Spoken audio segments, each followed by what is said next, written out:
Buenas tardes, chicos.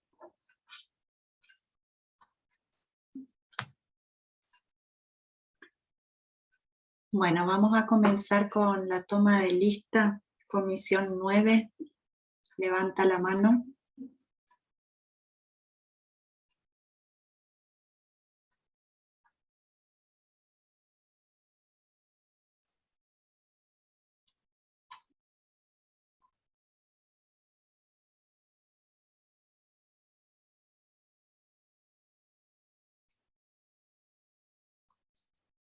Airaldi Natalia.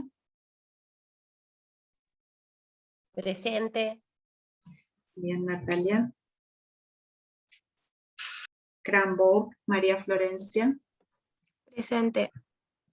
Bien, Florencia. Fontes, Demian. Presente, profe. Bien, Demian. Gómez, Agustina del Rosario. Presente, profe. Bien, Agustina. Guarié, María Victoria. Presente, profe. Bien, Victoria. Krause, Araceli. Presente, profe. No te estoy viendo.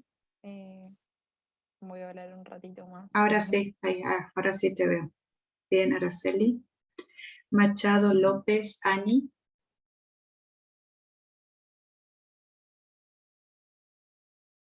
Mesa, Juan Pablo. Presente, profe. Bien, Juan Pablo. Oliva Almirón Ramiro. Presente, profe. Bien, Ramiro. Ramos Durao, Ketlin.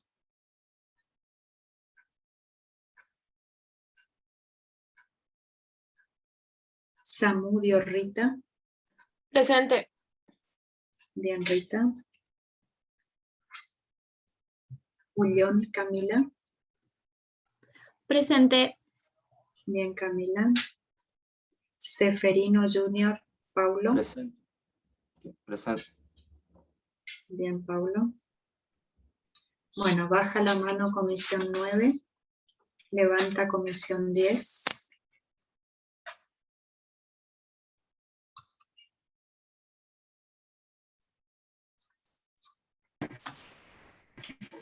Profe, yo no sé cómo levantar la mano desde el la computadora esta, porque Bueno, no tengo la aplicación acá. Igual te estoy viendo, ¿sí? Bertone Jimena.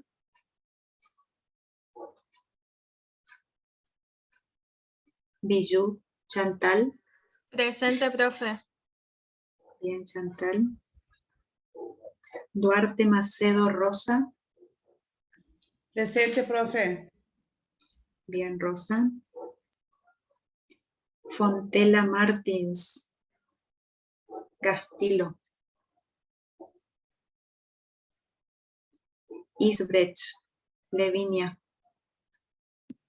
Presente, profe. Bien, Levinia. Mande Mendoza Malena Aldana. Montero Paula. Presente, profe. Bien, Paula. Rolín Priscila. Romero Walter. Presente, profe. Bien, bien, Walter. Sánchez Estefanía. Saucedo Antonella. Suárez Sabrina. Presente, profe. Bien, Sabrina. Salazar Federico. Presente, profe. Bien, Federico. Estefanía, silencia tu micrófono. Comisión 11, levanta la mano, la 10 baja. Perdón, profe, ¿llegó a ponerme presente? Se me fue el internet. Sí, Walter, te puse. Gracias.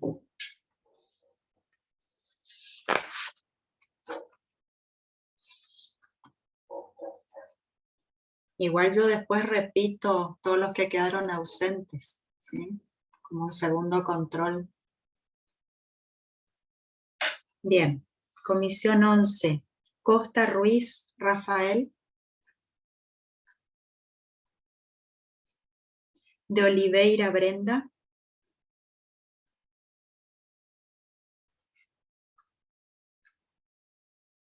Brenda, ¿no me estás escuchando? Presente. No, pues te veía, pero no decías nada. Del Buono, Bruno. Presente, profe. Bien, Bruno. Ferrero, Luciana. Flashka, Enrique. Presente, profe. Tu cámara, Enrique. Ahí está, ahora te veo. Fule Prieto, María Cielo.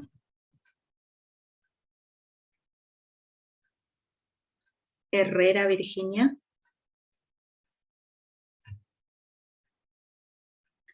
Nérida Cruz, Juliana. Presente. Bien, Juliana. Pacheco Mazur, Marina.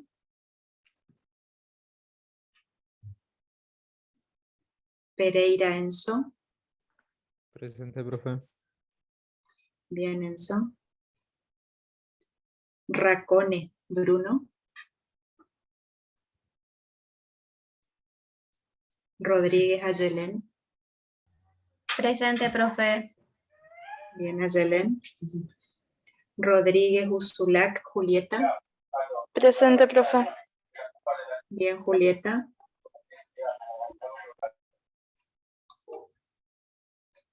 Bien, baja la mano comisión 11. Ahora levanta comisión 12.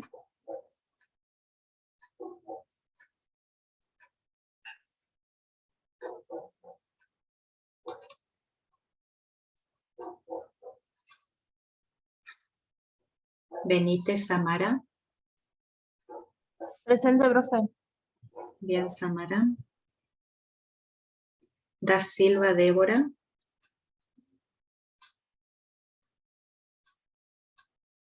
Da Silva, Grudmacher, Lauro. Da Silva, Pereira, Luana. Presente, profe. Bien, Luana. De Almeida, Vargas, Pedro. Presente, profe. Bien, Pedro. De Lima, Francisco, Caguan. Presente, profe. Bien, Caguan. Desbecel, Tiago. Presente, profe. Bien, Tiago. Domínguez, Emilia. Presente, profe.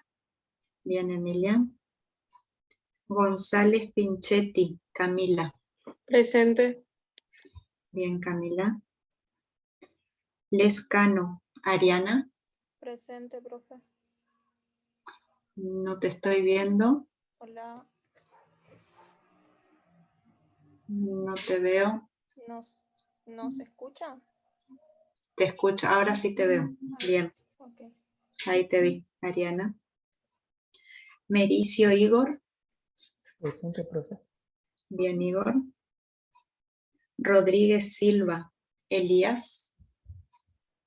Hola, presente. Bien, Elías. Sales Piva, Bruna. Presente, profe. Ahí te vi. Bien, bien, Bruna.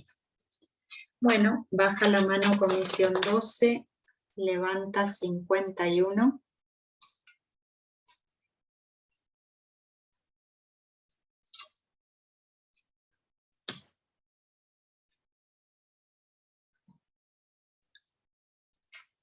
Alvarello, Alex.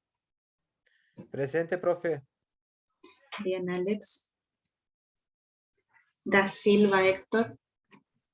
Presente, profe. Bien, Héctor. González, Lucía. Oliveira, Sakis, Tatiane. Presente, profe. Bien, Tatiana. Ochiniuk, Abigail. Hola, profe, presente. Hola, Abigail. Pacheco, Mariane. Presente, profe. Bien, Mariane. P3, Dorival. Romero, Milagros. Presente, profe. Bien, Milagros. Saldaña, Karen. Presente, profe. Bien, Karen. Silva, Flaviane. Toledo, Mazo. Hola, profe, presente. Bien, Valentina. Vázquez, Norma. Presente. Bien, Norma. Bueno, baja la mano 51, levanta 52.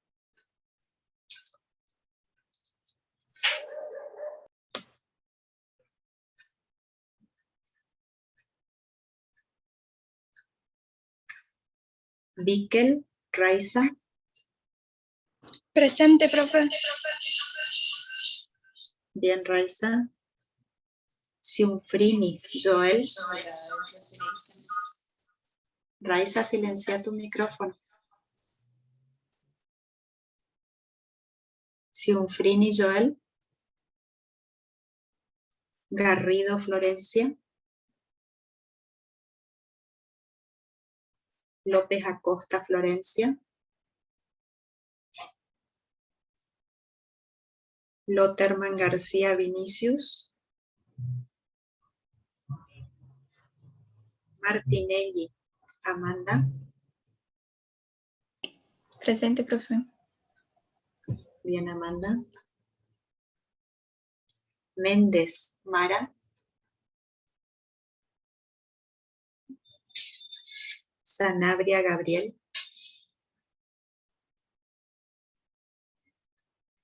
Scott, Rosán. Presente, profe. Bien, Rosán. Senf, Larisa.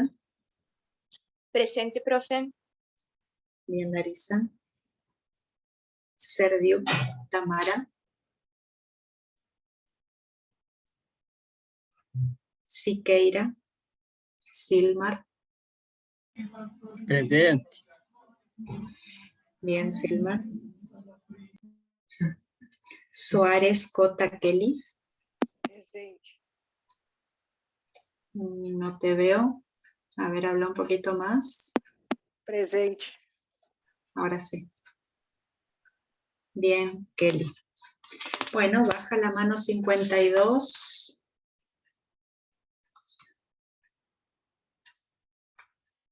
Ahí admito a los que quedaron. Bien. Vuelvo a repetir los que habían quedado ausentes. Si escuchan su nombre, me dicen presente. Comisión 9, Machado, López, Ani. Ramos, Durao, Ketlin. Comisión 10, Bertone, Jimena. Fontela, Martins, Castillo. Man de Mendoza, Malena. Rolín, Priscila.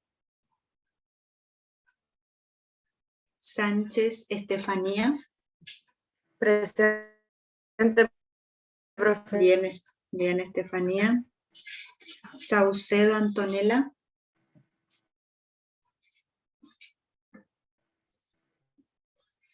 Bien, comisión 11 ahora. Costa, Ruiz, Rafael. Ferrero, Luciana. Presente, profe. Ahí te veo. Bien, Luciana. Fule, Prieto, María Cielo. Herrera, Virginia.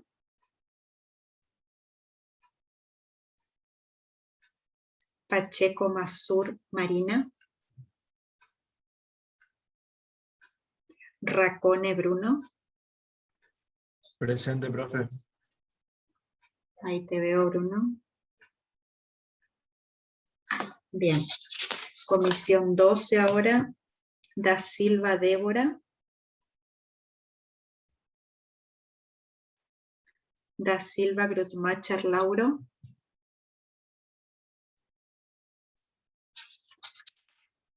Comisión 51. González Lucía. Presente, profe. Bien, Lucía. Petres Dorival.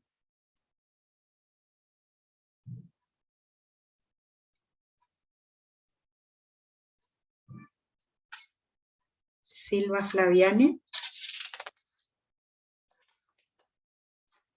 Comisión 52. Ciunfrini Joel. Garrido Florencia. López Acosta Florencia. Lotterman García Vinicius. Méndez Mara. Sanabria Gabriel.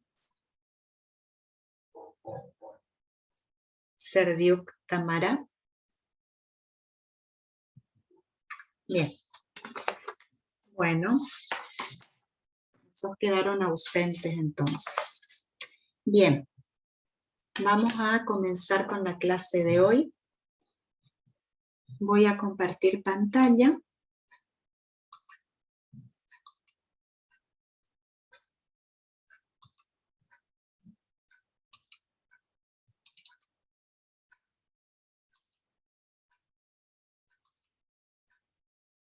Bien.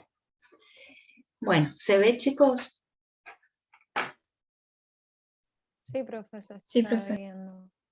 Bueno, entonces, hoy tenemos que hablar sobre diabetes, ¿sí? Vamos a clasificar los tipos de diabetes.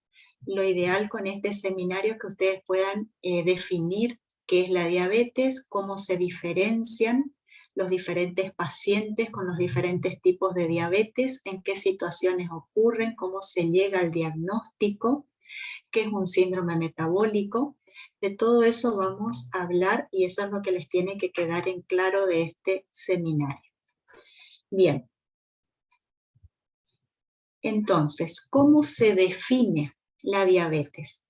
La diabetes, según ALAD, que es la Asociación Latinoamericana de Diabetes, en el año 2019, define a la diabetes como un desorden metabólico de múltiples etiologías, o sea que hay muchísimas causas que pueden provocar este desorden metabólico, el cual se va a caracterizar por hiperglucemia. O sea, los pacientes van a tener hiperglucemia que va a ser crónica, o sea, va a ser sostenida en el tiempo. Y va a haber disturbios en el metabolismo no solo de los carbohidratos, sino también de las grasas y de las proteínas.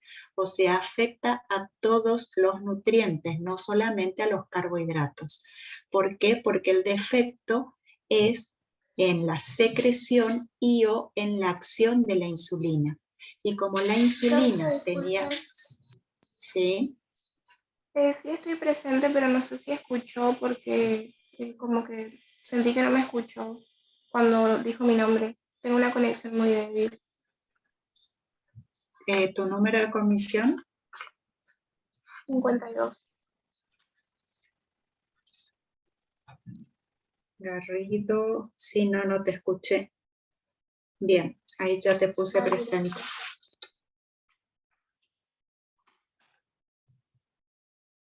Bien, habíamos dicho que la insulina no solamente afecta al metabolismo de los carbohidratos, sino también tiene acción sobre los lípidos y sobre las proteínas.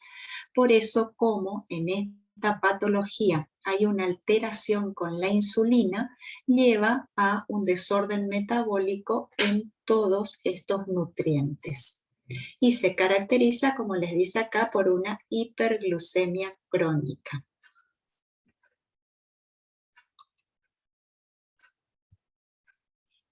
Bien, entonces, la diabetes, que abreviamos así, la diabetes puede ser consecuencia de una deficiencia absoluta de insulina, o sea que la célula beta directamente no secreta insulina, que eso ocurre en los diabéticos tipo 1, o puede ser deficiencia en la liberación de insulina por parte de las células beta del páncreas, o sea que algo libera pero no la cantidad suficiente, o puede haber déficit de receptores para la insulina o que sean defectuosos. ¿Por qué? Porque ustedes ya saben que la insulina tiene que unirse a su receptor tirosincrinasa. O sea, puede ser que la persona secrete de sus células beta la insulina, pero que el problema esté a nivel del receptor, ya sea porque faltan receptores o porque ese receptor está defectuoso. Eso ocurre en la diabetes tipo 2. O bien puede ser una producción de insulina inactiva o insulina que es degradada antes de que ejerza sus efectos. O sea que se libera la insulina, pero no se libera correctamente o se libera insulina que no es activa. Eso correspondería al diabético tipo 1. Igualmente vamos a ir viendo todos los tipos.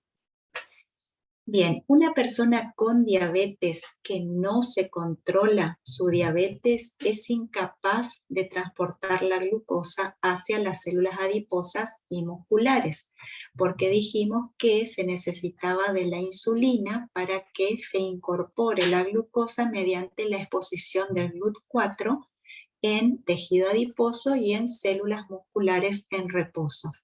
Así que si no está controlada su diabetes, no va a poder ingresar la glucosa en estos tejidos, por lo que las células corporales van a carecer de la fuente de combustible esencial, o sea, de la energía, y van a empezar a degradar lípidos y proteínas para poder obtener de allí la energía.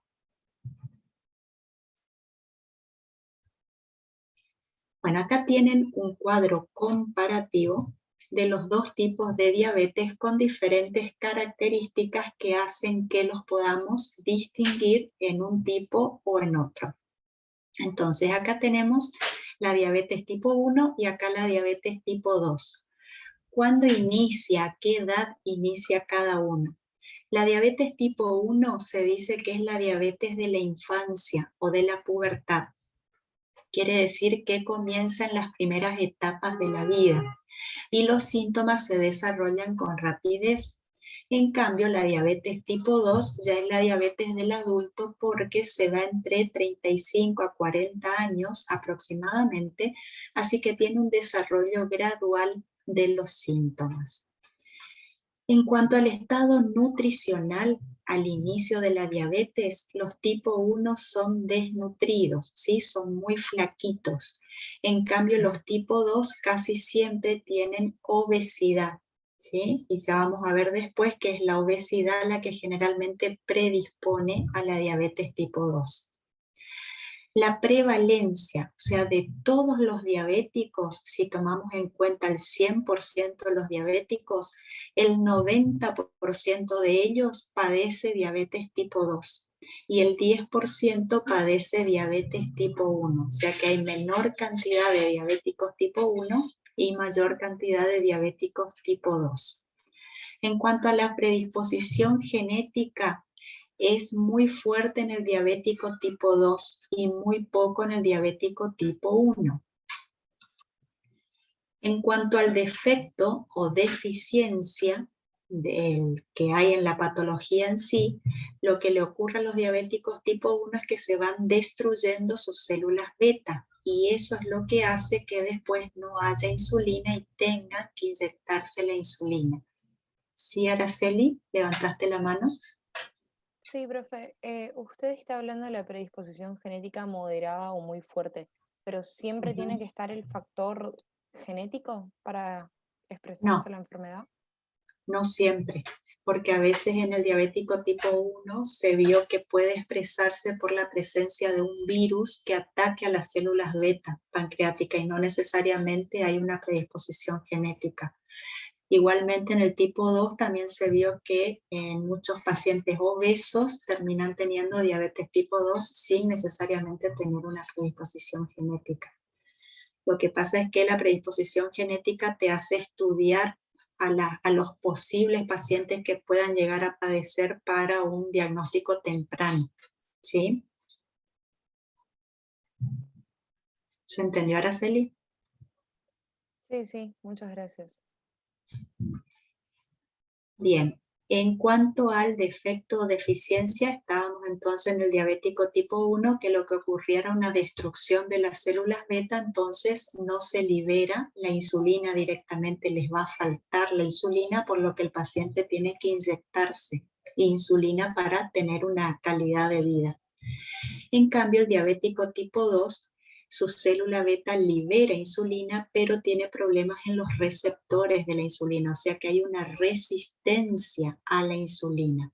Se libera la insulina, pero el problema está en la unión con su receptor. Y se va a liberar la insulina.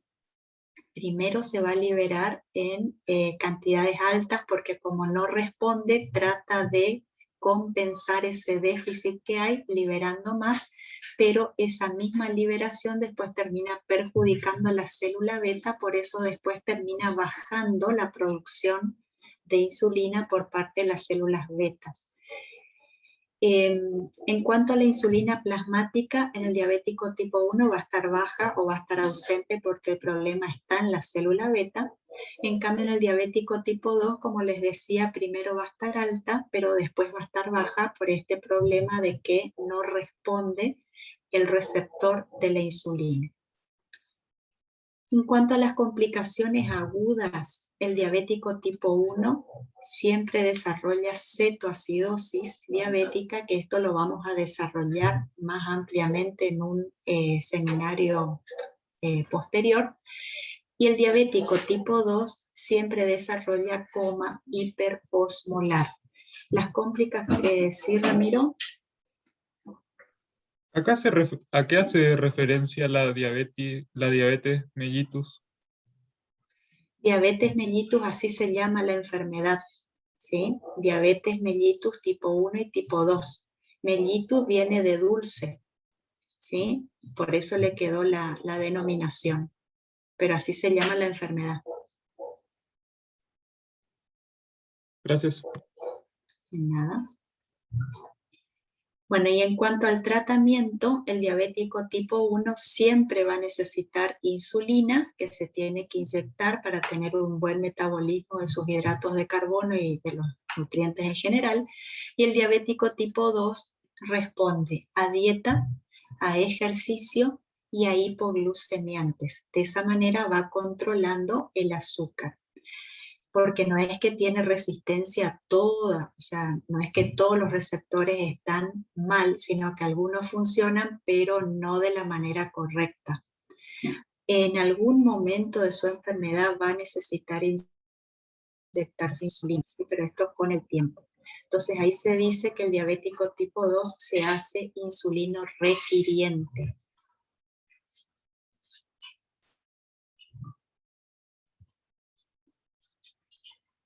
Bien, en cuanto al diabético tipo 1, como dijimos, se caracteriza por una deficiencia absoluta de insulina, porque el problema está en su célula beta. ¿Qué es lo que se vio? ¿Qué es lo que provoca esa alteración de las células beta? Puede ser un ataque autoinmunitario de las células beta pancreáticas, o sea que la misma persona genera autoanticuerpos, o sea, anticuerpos contra sus células beta, y eso es lo que va dañando a la célula beta. O puede ser que en los islotes de Langerhans se empiecen a infiltrar linfocitos T activados producto de este ataque autoinmunitario y eso vaya afectando el funcionamiento de las células beta y por ende la secreción de la insulina. Y con los años esto hace que se vayan agotando estas células beta. Los síntomas aparecen cuando se destruye el 80 al 90% de las células beta. Y la destrucción requiere el estímulo del ambiente. Como les dije hoy, se vio que infecciones virales afectan a la célula beta y esto hace que se favorezca la aparición de la diabetes tipo 1. El páncreas no responde a la ingestión de glucosa porque no secreta la insulina, y el tratamiento con insulina es necesario para poder restaurar el control metabólico. ¿Sí? Tiene que inyectarse para poder metabolizar correctamente.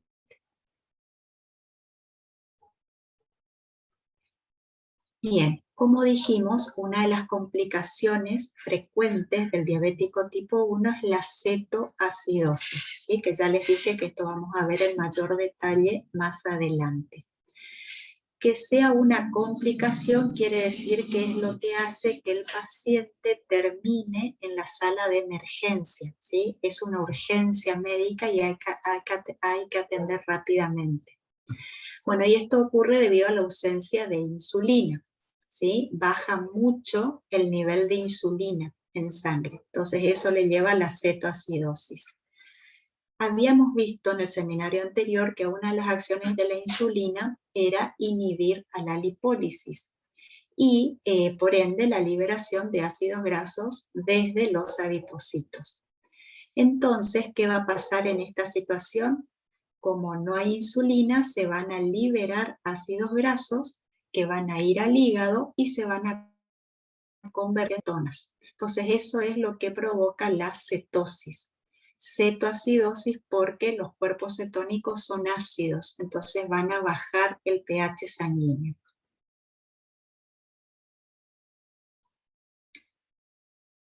Bien, en el diabético tipo 1, la hiperglucemia se debe al aumento de la producción hepática de glucosa. Desciende la utilización periférica a causa de la incapacidad del músculo y de las células adiposas para captar la glucosa. O sea, por un lado aumenta la producción hepática y por el otro lado no se puede captar la glucosa que está en sangre. Entonces todo eso lleva a la hiperglucemia. En el diabético tipo 1 también aparece la hipertrigliceridemia, porque los ácidos grasos, como explicamos, se va a utilizar para la síntesis de cuerpos cetónicos. Los ácidos grasos que están en exceso se van a convertir en triacilglicéridos y esos triacilglicéridos se van a utilizar para formar una lipoproteína que es la VLDL, que eso ya van a ver después en la teoría. A su vez, hay una enzima que es la lipoproteína lipasa, que se activa por acción de la insulina. Entonces, como no hay insulina, esa lipoproteína lipasa no se puede activar y no puede degradar a estas lipoproteínas, que son el kilomicrón y la VLDL. Estas lipoproteínas son muy ricas en triglicéridos. El kilomicrón en triglicéridos exógenos y la VLDL es muy rica en triglicéridos endógenos. Entonces, al no poder degradar esta enzima a estas lipoproteínas, hace que aumenten en sangre. Por eso genera la hipertrigliceridemia en esta situación particular.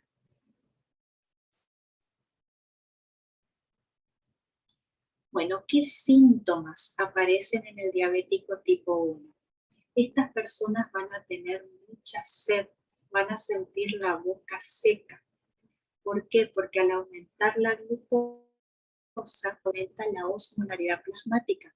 Recuerden que la glucosa, cuando está muy elevada, contribuye a la osmolaridad del plasma, la cual depende del sodio, la glucosa y la urea. Una persona normal, o sea, sin diabetes, el que más contribuye es el sodio. Pero en estos casos, que estamos hablando de una persona diabética, donde aumenta mucho la glucemia, también va a contribuir con la osmolaridad. Eso hace que se active el centro de la sed, por lo tanto, se dice que la persona tiene polidipsia. también va a tener micción frecuente. Esto hablábamos en el seminario anterior. Al estar alto los niveles de glucosa en sangre, este se iba a filtrar a nivel glomerular, pero el transportador de glucosa a nivel renal, como es una proteína, no iba a dar abasto porque se iba a superar ese TM renal. Por lo tanto, iba a aparecer glucosa en la orina y la glucosa atrae agua. Por lo tanto, eso hace que aumente la diuresis. Por eso se dice que estas personas tienen poliuria, ¿sí? Entonces ahí estamos hablando de polidipsia, poliuria. También van a tener falta de energía, van a estar agotados. ¿Por qué? Porque no pueden incorporar la glucosa a las células, entonces falta esa energía. Visión borrosa porque se empieza a afectar los vasos sanguíneos oculares por el exceso de glucosa. Sensación de hambre constante porque no se puede incorporar la glucosa a las células, entonces se sensa falta de nutrientes y por eso la polifagia, se dice así se llama cuando tienen esta sensación de hambre constante. Y pérdida repentina de peso por la lipólisis que se produce debido a la disminución de la insulina. Así que esto es lo que va a ocurrir en los diabéticos tipo 1. ¿Alguna pregunta hasta acá, chicos? ¿Se va entendiendo? Profe, una pregunta. ¿Polidipsia sería como poliuria o es porque tiene glucosa en la orina? No, polidipsia es el aumento de la sed. En cambio, poliuria es el aumento de la diuresis, de la excreción de orina. Ah, gracias. ¿Sí? Lo que pasa es que la poliuria por ahí también le va a llevar a la deshidratación y eso también te va a fomentar la polidipsia, ¿sí? Pero son cosas distintas. Bien, seguimos. Bueno, ¿cómo hay que tratar a los diabéticos tipo 1? Ellos reciben un tratamiento estándar que es recibir 1 a 2 inyecciones diarias de insulina, que eso va a estar a cargo del médico tratante, según los niveles de glucosa que mantenga esa persona, pero generalmente es de 1 a 2 inyecciones diarias de insulina.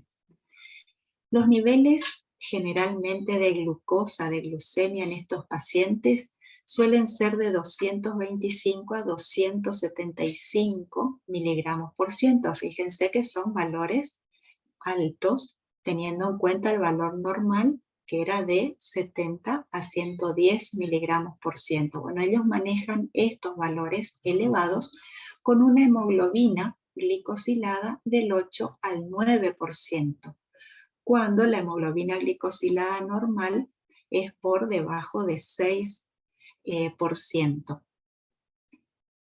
¿Ustedes ya leyeron qué era la hemoglobina glicosilada o no del práctico?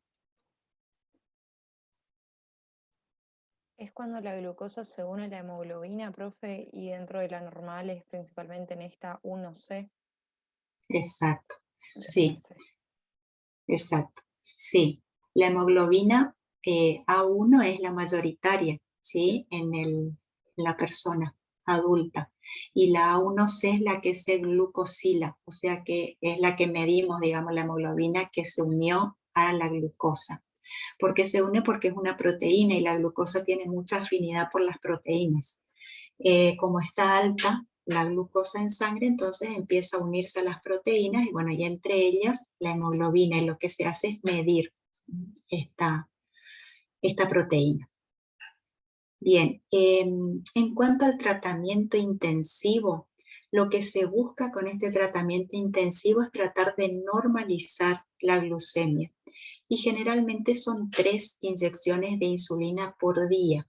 Con eso se logra bajar a 150 miligramos por ciento. Fíjense que igualmente no se logra normalizar. Si un paciente diabético nunca va a tener una glucemia normal.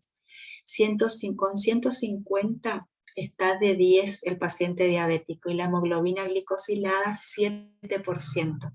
Si tiene esta glucemia y esta hemoglobina glicosilada, está perfecto el paciente diabético. Quiere decir que está muy bien controlado. Estos valores son los que hay que lograr. ¿Por qué? Porque si sigue alta la glucemia, como les estaba diciendo, la glucosa es muy afín por las proteínas. Así que va a empezar a glicosilar a todas las proteínas que encuentre y eso es lo que hace que empiecen a mal funcionar esas proteínas y por ende los tejidos u órganos en los cuales se encuentre. Y eso es lo que lleva a las alteraciones. Por supuesto, todo esto lleva tiempo.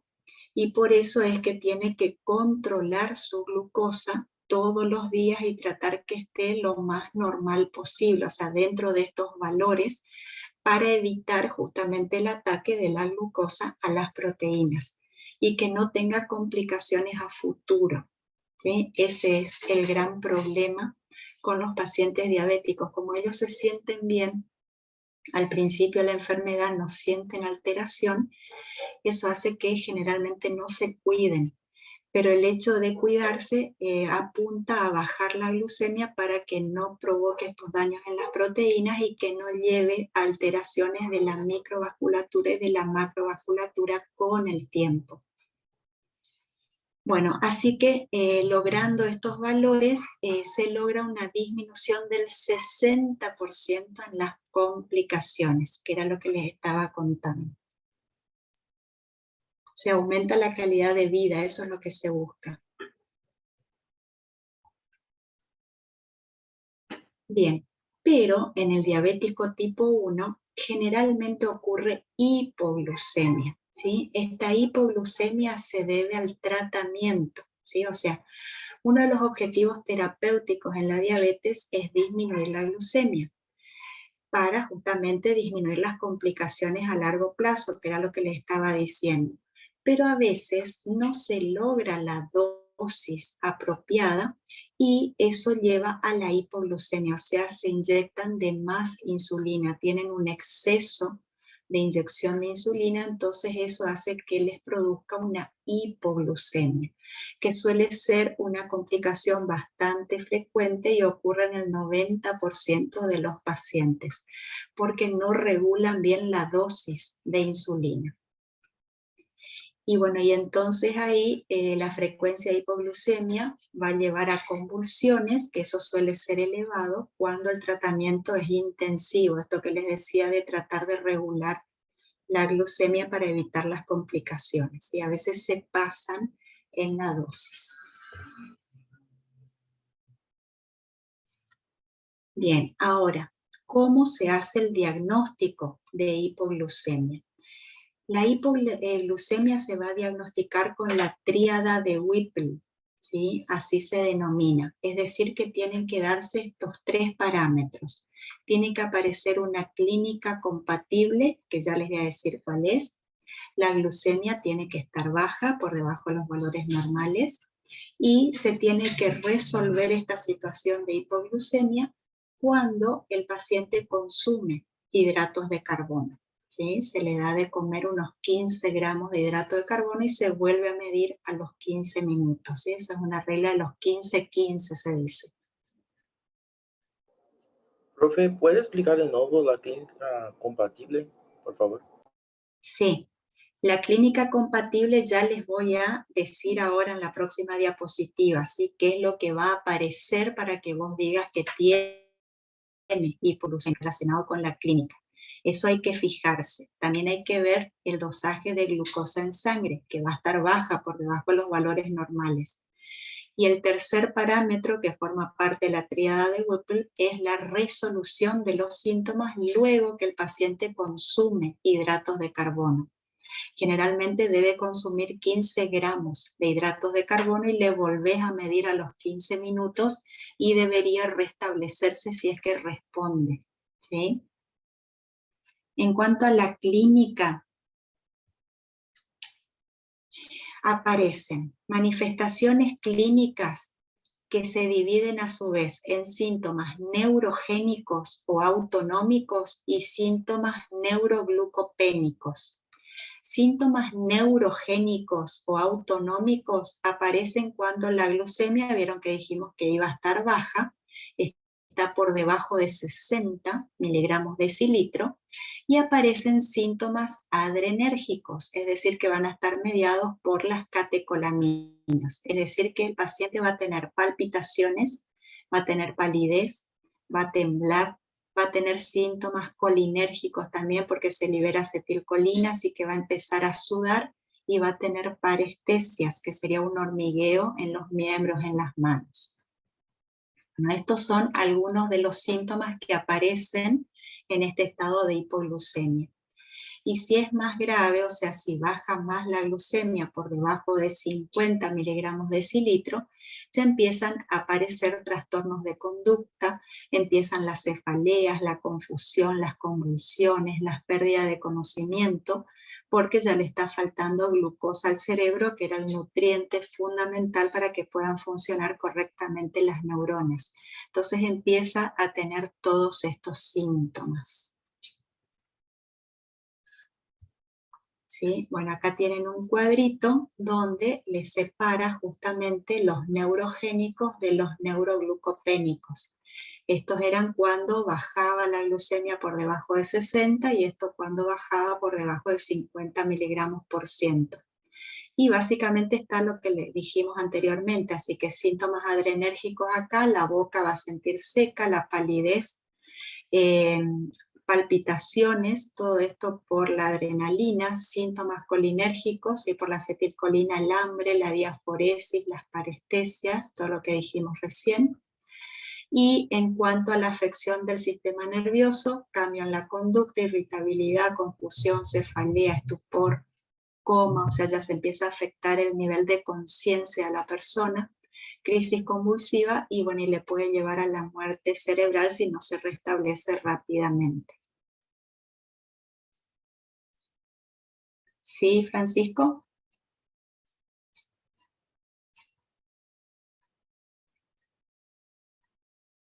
¿Se entendió? Sí, profe. Bien, seguimos. Bueno, fíjense, acá tienen a modo de esquema, si baja la glucosa en sangre, o sea, si está con hipoglucemia el paciente, el páncreas, ¿qué va a hacer? Va a disminuir la insulina, pero va a empezar a aumentar el glucagón, que esto era lo que veíamos la clase pasada. Por lo tanto, en el hígado va a empezar a producirse más glucosa para tratar de aumentar la glucosa en sangre. Por otro lado, a nivel cerebral se va a liberar la hormona de crecimiento, que era una hormona hiperglucemiante, como así también la ACTH, que es otra hormona que va a actuar a nivel de la suprarrenal, se va a liberar cortisol y también se va a liberar adrenalina, que también van a participar en el aumento de la producción de glucosa porque estimulan la gluconeo, tanto a nivel hepático como a nivel renal. Entonces, de esa manera aumenta la glucosa y trata de restablecer esos bajos niveles para tratar de evitar estos problemas en los pacientes.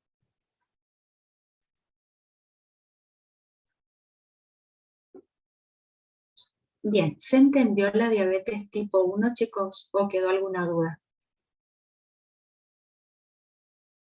Profe, no recuerdo si lo mencionó o no, pero ¿a qué edad aparecen los síntomas en la diabetes tipo 1? La diabetes tipo 1 aparece durante la infancia o la pubertad, ¿sí? No necesariamente en los bien chiquitos, ¿sí? Pero es de la etapa de la infancia e incluso en la pubertad puede aparecer, ¿sí? Ya no en la etapa adulta. Sí, sí, lo había mencionado, creo. Gracias. Sí, en el cuadro ahí que les di. ¿Alguna otra pregunta, chicos? Profesora, Hablaron los dos juntos. A ver, Héctor. a mí me quedó, o sea, no escuché cuando usted habló de los niveles de glucosa en la diabetes tipo 1.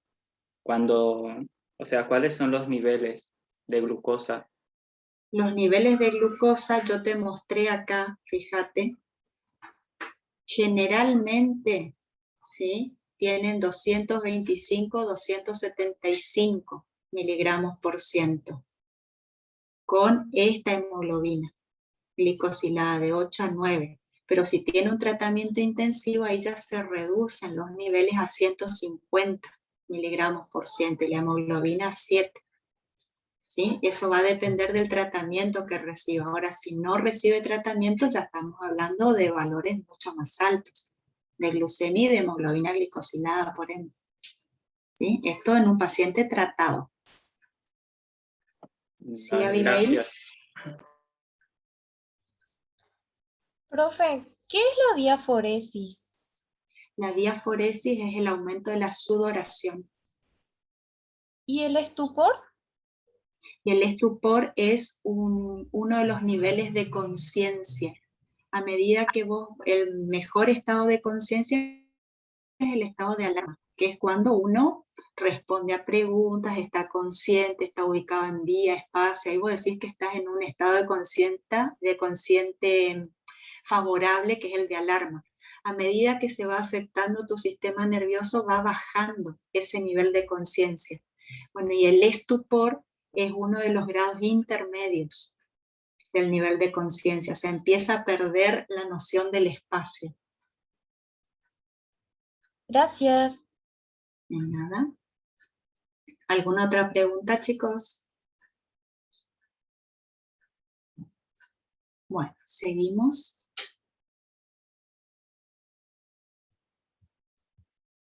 Bueno, seguimos entonces con la diabetes tipo 2.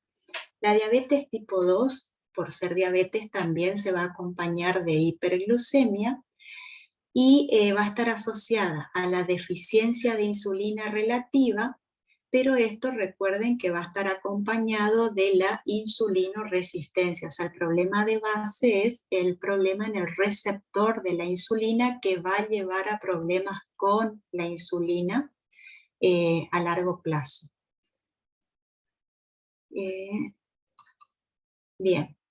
Bien, y se puede asociar con niveles de insulinemia elevados, normales o reducidos. Esto por lo que les decía que primero se va a liberar gran cantidad de insulina porque trata de suplir ese problema que está viendo, que no hay incorporación de glucosa a las células, pero como el problema está en el receptor, eso termina afectando finalmente a la célula beta, que hace que después se reduzcan esos niveles de insulina.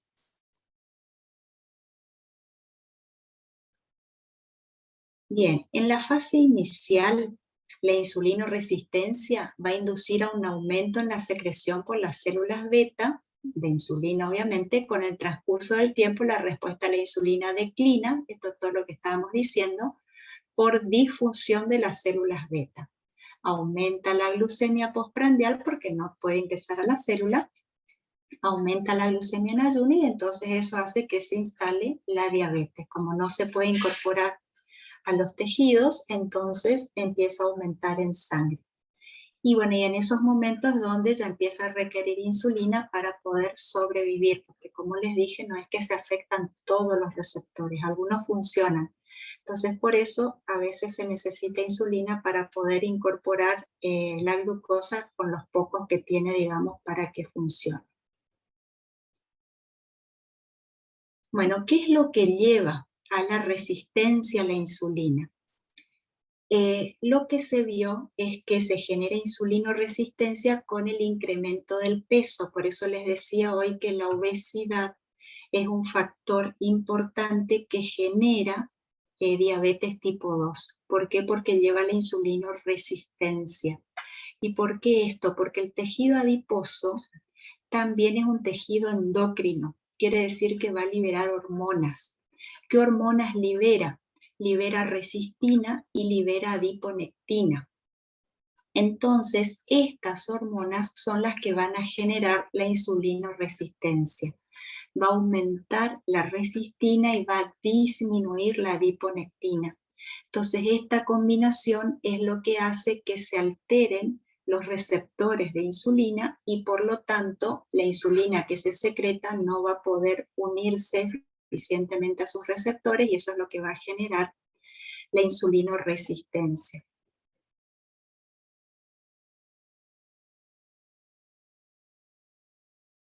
Bueno, ¿y cómo se trata a los diabéticos tipo 2? Como en todo diabético, lo que se trata de mantener es una glucemia... Sí. Resistina, ¿y cuál era la otra ¿Cómo? hormona? No te entendí, Tatiana. Una hormona era de los adipocitos, eran a Ajá. resistina, y la otra, adiponectina. Adiponectina. Ahí te pongo otra vez para que veas. Acá, mira, resistina y adiponectina. ¿Sí?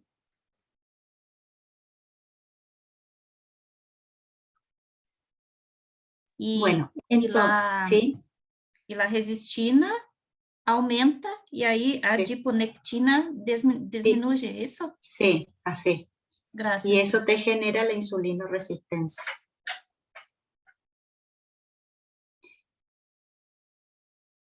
¿Está, Tatiana? ¿O alguna otra pregunta? Bien. Bueno, entonces, como en toda diabetes, lo que se quiere acá también es mantener la glucosa dentro de los valores normales, pero como ya les dije, nunca el paciente diabético va a tener un valor normal de glucemia, pero hay que tratar de bajar lo más posible. ¿Para qué? Como ya les había adelantado, para prevenir las complicaciones a largo plazo. Como les dije, esto lleva tiempo, la glicosilación de proteínas, entonces las complicaciones son a largo plazo. ¿Qué es lo que se afecta? La microvasculatura y la macrovasculatura. Al afectarse la microvasculatura, eso es lo que lleva a la retinopatía, o sea que se va afectando la visión, por eso después terminan con cataratas, y las nefropatías, o sea que se va afectando el riñón, y puede llegar a tener insuficiencia renal, ¿sí? Por la diabetes. Si no se cuida, obviamente, todo esto. Y la macrovasculatura, ¿sí? Una compañera pidió que le deje entrar, que se apagó la compu. Bueno, ahora cuando me aparezca, sí, porque no me está apareciendo. Que aguarde nomás Dale, para que gracias. le autorice. Ya. Bueno, Alex. Bueno, y con respecto a la macrovasculatura va a tener también enfermedades cardíacas, ¿sí? Por eso es propenso también a las insuficiencias cardíacas o infartos de miocardio.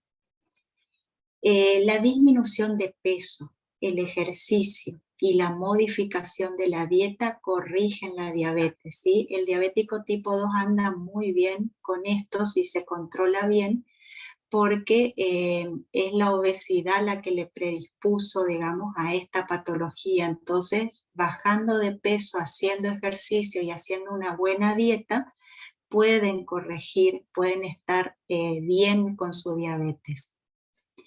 Y también puede, con el tratamiento, requerir hipoglucemiantes, o sea, son unas pastillas que se toman para ir bajando la glucemia. ¿Sí, Araceli?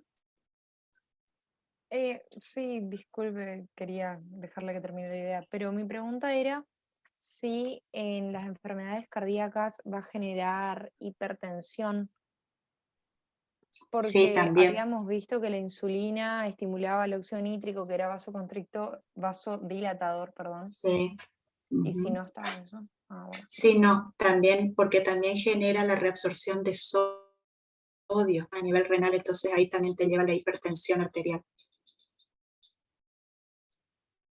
Gracias, profe. De nada. Bueno, entonces de esta manera se trata a los diabéticos tipo 2. Silencia tu micrófono, Araceli. Bueno, ¿qué síntomas aparecen en los diabéticos tipo 2? También van a tener sed excesiva y la boca seca por el aumento de la glucosa en sangre, o sea que va a generar la polidipsia, como habíamos explicado.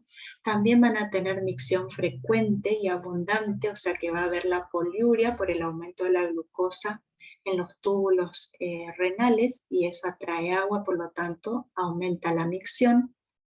También falta de energía, cansancio extremo por la falta de incorporación de glucosa en las células. Bueno, también van a tener la visión borrosa. Ahí me apareció, ahí le admití a Milagros. Bien, bueno, también van a tener infecciones cutáneas recurrentes, si esto es por los altos niveles de glucosa y la afección en las proteínas, como así también las proteínas de la coagulación, como son proteínas también se van a glicosilar, por lo tanto la cicatrización también va a ser lenta.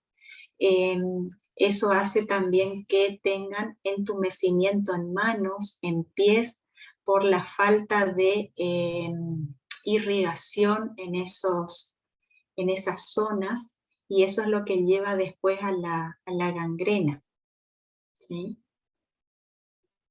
Y va perdiendo también sensibilidad, entonces eso hace que no sienta dolor, y eso es lo que afecta más todavía su situación. Bueno, ¿cuáles son los criterios para decir esta persona tiene diabetes? ¿Sí? Básicamente son 3, ¿sí? Esto ustedes tienen que dominar, chicos, ¿sí? Tienen que saber bien cuáles son los criterios diagnósticos de diabetes. Uno de ellos dice que el paciente presenta síntomas de diabetes que se dice las 4P o las 5P, ¿sí? Que es poliuria, polidipsia, polifagia, y pérdida de peso de origen incierto. 4P porque es poliuria, polidipsia, polifagia y pérdida de peso, toma todo como uno. Y a veces ustedes se enloquecen con la 5P, pero la 5P es porque pone pérdida de peso, toma este peso como una quinta P, ¿sí? Pero son estos, ¿sí? Estos que ustedes tienen acá. Esos serían los síntomas de diabetes. O sea, el paciente tiene esto, ya explicamos qué era cada uno, y tiene una glucemia mayor o igual a 200 miligramos por ciento al azar. ¿Qué significa al azar? En cualquier momento del día. Es decir, llegó a la emergencia, no importa si comió recién, le hago la glucemia. Si me da más o igual de 200 y tiene los síntomas, entonces ya digo que es diabético. Esa es una forma. Otra forma de poder decir que tiene diabetes es, le hago la glucemia en ayuno, un ayuno de 8 horas, y me da más o igual a 126 miligramos por ciento en 2 oportunidades, o sea, en 2 días distintos, ahí voy a decir que es diabético, ¿sí? Y la otra forma es glucemia haciendo la PTOG, que es la prueba de tolerancia oral a la glucosa, y ahí me tiene que dar mayor o igual a 200 miligramos por ciento. En esta prueba se le da al paciente que tome un vaso con agua y 75 gramos de glucosa y unas gotitas de limón para sacarle el más sabor, y tiene que tomar dentro de los 5 minutos esa solución. Y después a las 2 horas se mide la glucemia. Si a esas 2 horas me da más o igual a 200 miligramos por ciento, entonces voy a decir que es diabético. Estos son los 3 criterios para decir que el paciente tiene diabetes. ¿Quedó claro, chicos? ¿O repito algo? Profe, ¿usted puede repetir sobre la PTOG, por favor? Sí. La PTOG, como te dice acá entre paréntesis, es la prueba de tolerancia oral a la glucosa. Es una prueba que se le hace en el laboratorio, o sea, ustedes como médicos van a solicitar esta prueba para confirmar si el paciente tiene o no diabetes. ¿Cómo se hace esa prueba? Al paciente que está en ayuno, entre 8 a 16 horas, se le pide que tome un vaso de 250 mililitros de agua, al cual se le agregó 75 gramos de glucosa y unas gotitas de limón para sacarle el mal sabor. esa solución tiene que tomar en no más de 5 minutos. Tiene que tragar todo ese vaso de agua con glucosa. Y a las 2 horas se le saca sangre y se determina la glucemia. Si ese valor de glucemia te da 200 o más miligramos por ciento, entonces ahí vos vas a decir que tiene diabetes. ¿Sí? ¿Alguna otra duda, chicos? Bien, seguimos. Bueno, acá tienen un cuadrito con los valores de la PTOG de esta prueba, ¿sí?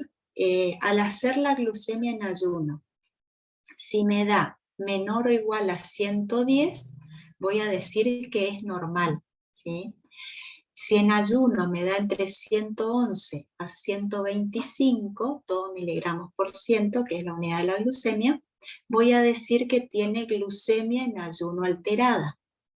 Y si me da mayor o igual a 126, en 2 oportunidades, faltaría acá, voy a decir que tiene diabetes mellitus, ¿sí? Que es diabético, que era uno de los criterios.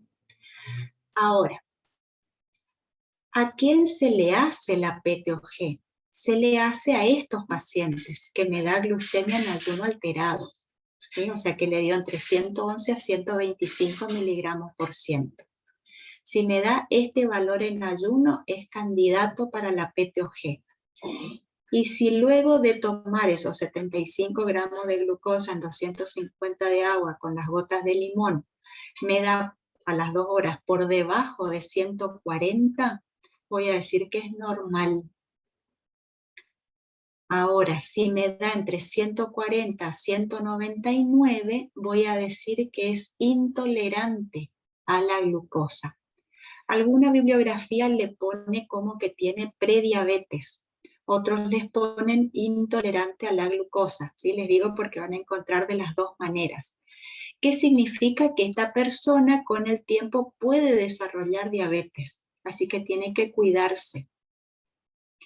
Y si después de la sobrecarga de glucosa da más o igual a 200 miligramos por ciento, entonces ya era uno de los criterios para decir que era diabético. ¿Se entendió? Bien, de esa manera es como... ¿Sí? ¿Puede repetir, por favor? ¿Todo? ¿Todo el cuadro? No, la parte que en PTOG se puede dar glucemia alterada que no entendí. Bien. ¿A quién le vas a hacer la PTOG? La PTOG le vas a hacer a todo paciente que tenga esta glucemia en ayuno, es decir, 111 a 125. Ese es el candidato al cual vos le vas a hacer la PTOG. Te dio así en ayuno, ¿sí? Suponte vos 118, entonces tiene glucemia en ayuno alterado, le tenés que hacer la PTOG, le tenés que pedir. ¿Quiera la PTOG? Le vas a dar ese vasito de agua de 250 de agua con 75 de azúcar y le pones el limón. Toma eso en no más de 5 minutos y le volvés a sacar sangre a las 2 horas. A esas 2 horas, si te da menor a 140, decís que es normal. ¿Sí? O sea, solamente estaba alterado por alguna situación que después habrá que investigar o volver a repetirle, pero es normal, ¿sí? Ese paciente. Si te dio entre 140 a 199 a las 2 horas, quiere decir que esta persona es intolerante a la glucosa.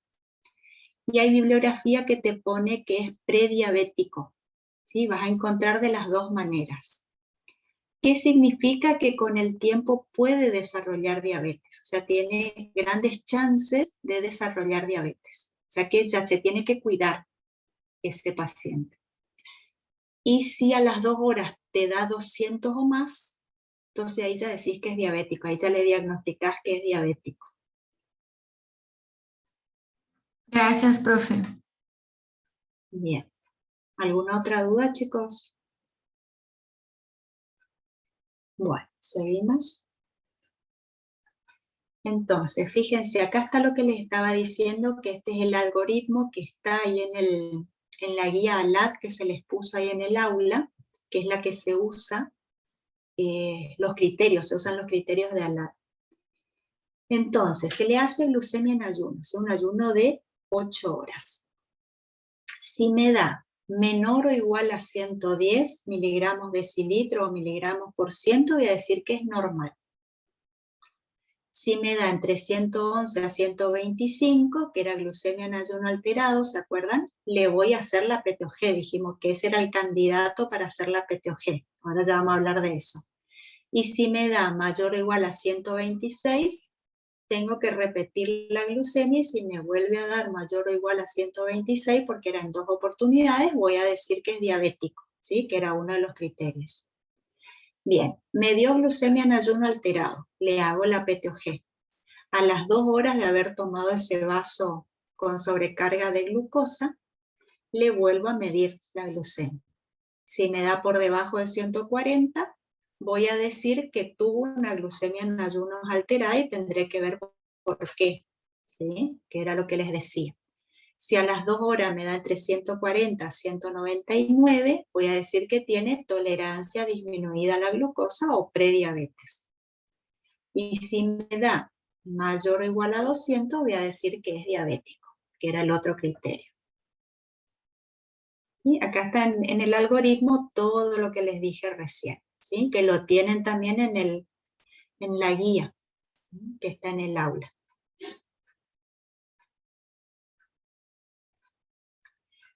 Bien, ahora, diabetes gestacional. También aparece la diabetes gestacional. ¿Cuándo aparece la diabetes gestacional? ¿Cómo se define?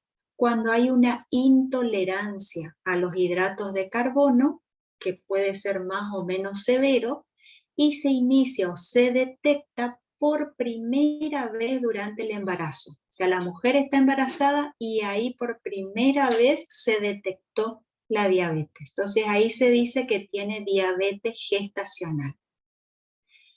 ¿Cuándo se recomienda investigar? Y esto se hace siempre de rutina como control del embarazo.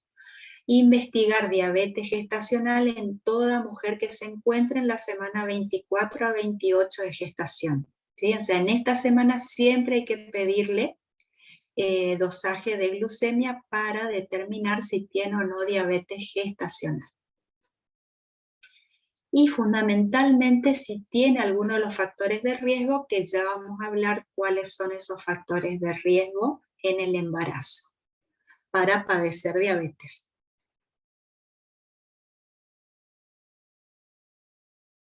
Bien, durante el embarazo aumenta la esteroideogénesis y también aumenta una hormona que es la lactógeno placentaria.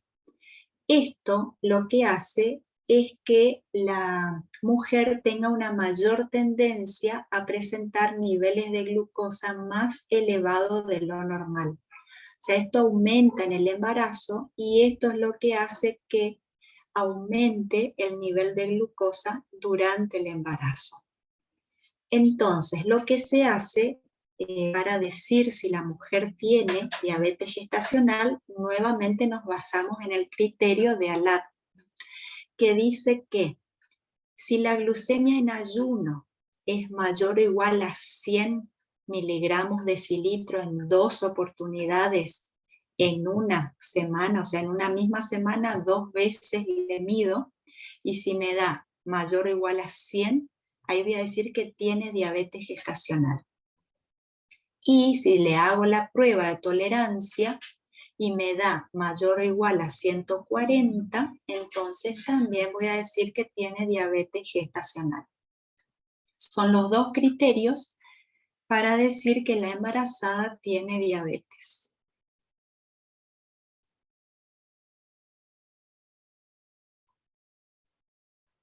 Bueno, fíjense, acá tienen el algoritmo, que también lo tienen en la guía ALAD que les dije que se toma como referencia. Dijimos que en la semana 24 a 28 es lo recomendable para hacer la detección de diabetes gestacional. Entonces se le hace la glucosa en ayuno y la sobrecarga, ¿sí? Si me da menor a 100 miligramos por ciento en ayuno o la prueba de tolerancia me da menor a 140 en la paciente embarazada, voy a decir que es normal. Si esa paciente no tiene factores de riesgo, entonces no tiene diabetes gestacional, directamente no tiene. Pero si esta paciente tiene factores de riesgo, se le vuelve a repetir a las 30-33 semanas. Ahora, si en estas semanas de gestación 24 a 28 me dio elevada la glucosa en ayuno por encima de 100 o me dio la prueba de sobrecarga mayor o igual a 140, ahí ya le digo que tiene diabetes gestacional, ¿sí? Ahí ya se le diagnosticó. Volvemos a esta, ¿sí? Que me había dado normal, pero tiene factores de riesgo. Entonces se le vuelve a hacer un dosaje cuando aumentan las semanas de gestación a las 30-33 semanas y volvemos otra vez a hacer lo mismo. Glucemia en ayuno y la prueba de sobrecarga. Si en ayuno me da menor a 100 y la prueba menor a 140, voy a decir que es normal.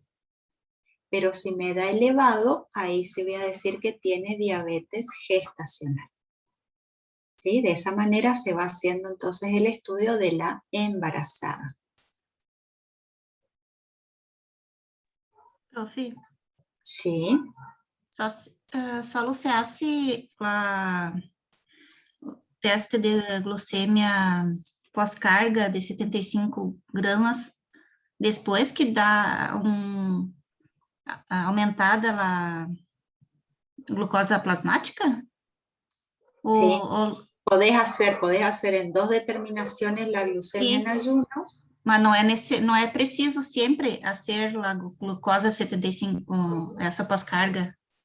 No, podés cubrirte con las 2 veces en ayuno y que te tiene que dar mayor a 100, o con una vez que te dé mayor a 100 y querés saber sí o sí porque estás apurada, digamos, entonces le mandás a hacer la prueba de sobrecarga en esa situación.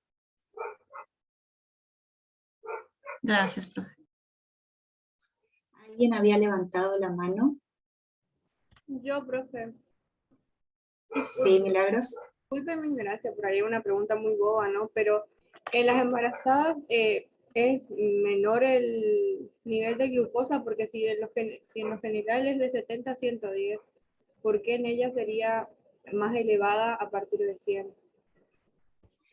En la mujer embarazada de por sí maneja valores más bajos de glucemia por la hemodilución, ¿sí? Por eso. Entonces, por eso tenés que cubrirte con esos valores más bajos para poder detectar la diabetes. Ah, ya entendí. Gracias, profe. ¿Alguna otra pregunta, chicos? Bueno. Profe, una sí. consulta, buenas tardes. Disculpa que no puede prender la cámara. Entonces, la diabetes gestacional, estaría bien decirla que se produce por un exceso de glucosa y no por un déficit de la insulina o un bloqueo de los receptores de insulina. O un déficit en la producción de insulina. Ah, perfecto. Claro, Había leído algo sobre... Disculpe, hable. No, sí, no, decimos. Había leído que el páncreas tiene que producir 4 veces la cantidad de insulina que produce diariamente, sería fuera del embarazo. Y ahí es donde se produce justamente esta hiperglucemia que desencadena a los síntomas diabéticos. Claro, es por el desajuste hormonal que te estaba contando al principio, ¿sí? Que eso es lo que predispone. Sí. Es que estoy con 3G por eso y se me corta por ahí la clase y por ahí vuelve a entrar y así. Disculpe. Bueno, igual después voy a subir la clase, así que no te preocupes, va a estar la grabación. Ah, perfecto, perfecto. Gracias, profe. Profe. Sí. Una vez que lo tiene el bebé, ¿la diabetes queda o se va? No, generalmente remite después del embarazo, pero lo que pasa es que esa mujer con los años puede llegar a desarrollar diabetes. En unos 5 años aproximadamente se ve que puede desarrollar. Por eso es recomendable que se cuide. Claro. Gracias. ¿Alguna otra pregunta, chicos? ¿Hasta acá? Bueno. ¿Cuáles son esos factores de riesgo que dijimos que va a tener la mujer embarazada? Que la edad sea 35 años o más, ¿sí? Ahí ya se dice que es añosa la mujer embarazada, que suena feo, pero bueno, así es como se describe. La obesidad, es decir, que tenga un IMC igual o superior a 30, entonces ahí ya decimos que está obesa y eso predispone a la diabetes. Antecedentes personales de diabetes, o sea, en otros embarazos que ya se le haya detectado, o que tenga alteración en el metabolismo de la glucosa, que ya se sepa que esa persona tiene problemas con el metabolismo de la glucosa, o que haya tenido, por ejemplo, un bebé anterior con un peso superior a los 4 kilos, o que tenga una historia de diabetes tipo 2 en la familia, ¿sí? Entonces, estos son considerados factores de riesgo y son las candidatas, digamos, para siempre hacerle la prueba. En estos casos sí hay que hacerle la prueba, Tatiane, vos que me preguntabas eso, para poder discriminar, digamos, que no tengan diabetes gestacional.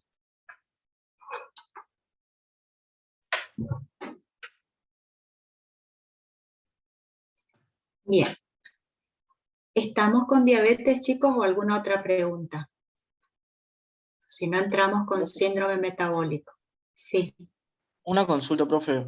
En una mujer embarazada que está cursando justamente diabetes, ¿el parto se va a hacer por vía vaginal o por cesárea? Y generalmente es por cesárea, Demian, por el tamaño del bebé. Claro, claro. Gracias. Bueno, síndrome metabólico. ¿Cómo se define síndrome metabólico?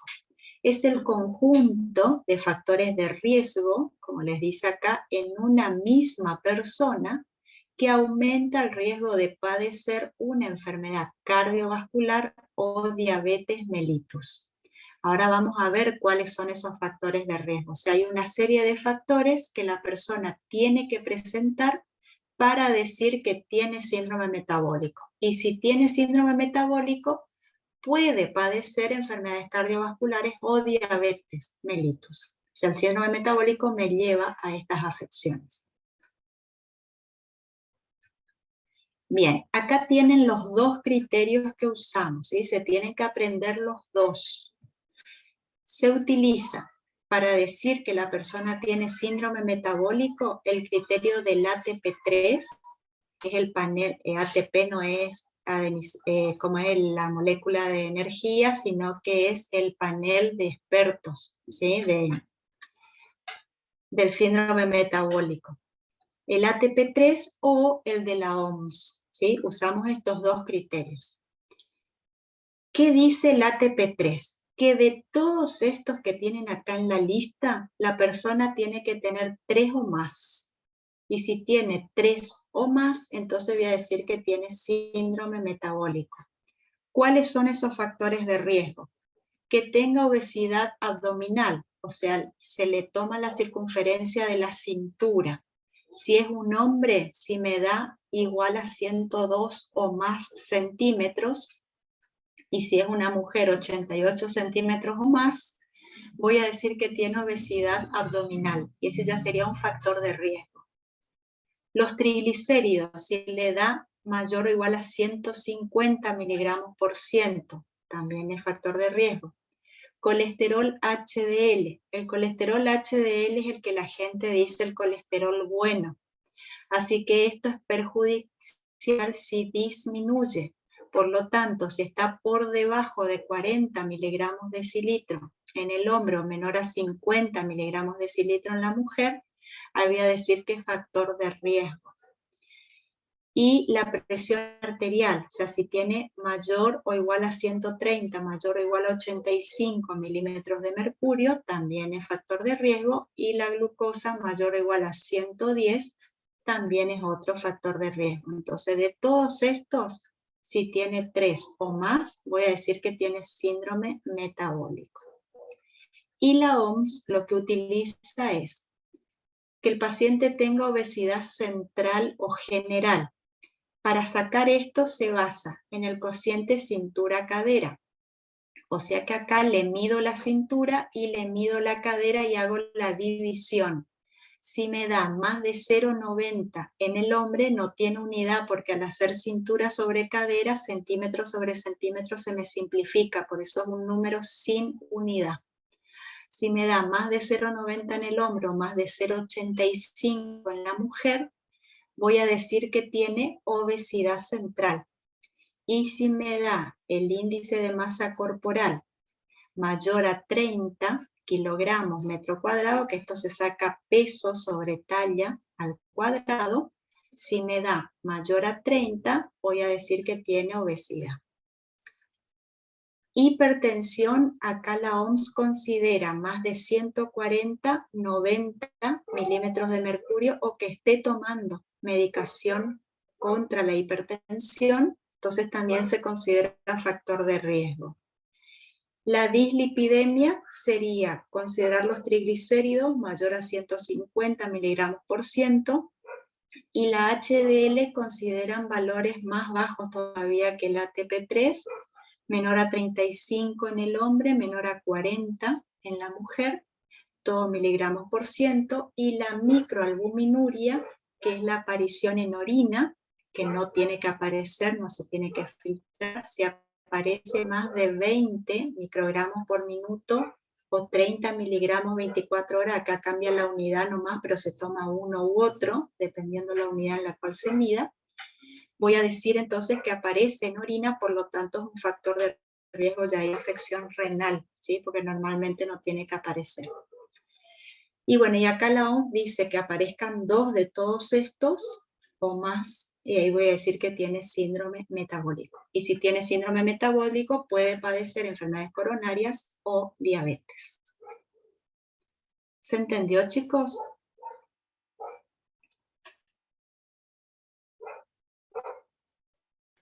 Sí. Bien. Voy a dejar de compartir. Bien. Bueno, ¿alguna duda de todo lo que hablamos? ¿O vamos directamente al cuestionario a ver qué hacemos la puesta en común?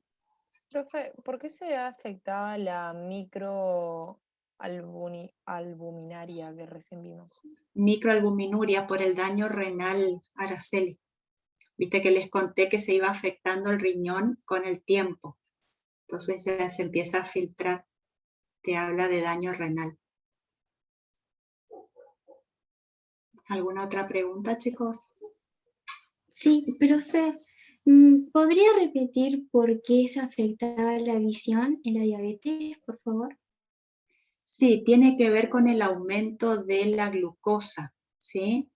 Aumenta la glucosa y eso empieza a afectar la visión porque aumenta unos polioles ahí a nivel de la retina y entonces eso hace que te atraiga el agua, se empieza a edematizar y eso te empieza a afectar la visión.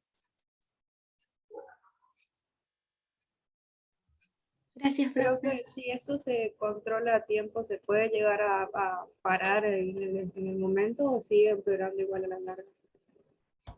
A la larga va a ir empeorando, pero si controla bien su glucemia, las complicaciones van a ser menores y van a tardar en aparecer. Va a llevar una vida muy, muy buena, digamos, si controla su glucemia. Profe, en la de tipo 1 no presenta hormigueo, sería en manos y pies, solo en la 2. En la 2 es más frecuente. ¿Sí? En la 2 suele ser más frecuente. Puede aparecer con el tiempo, sí.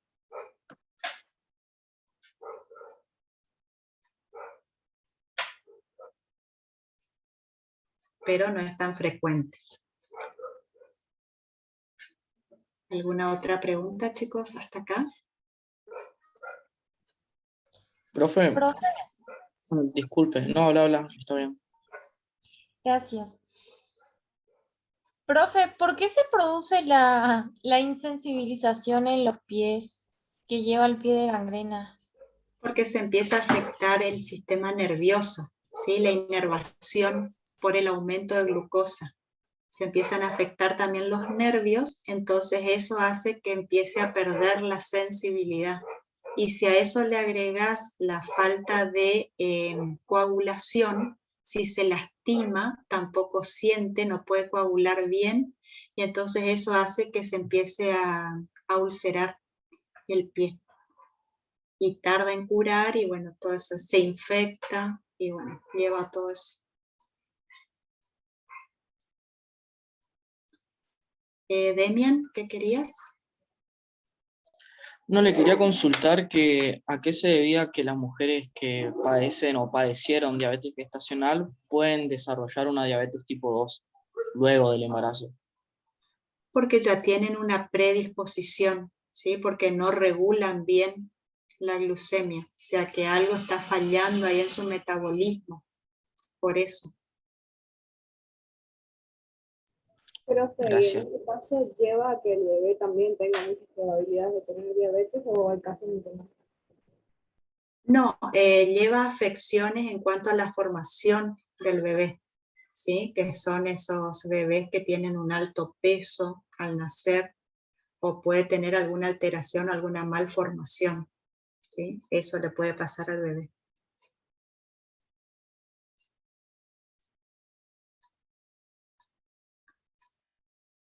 ¿Sí? ¿Estamos? Bien. Bueno, vamos al cuestionario entonces, chicos.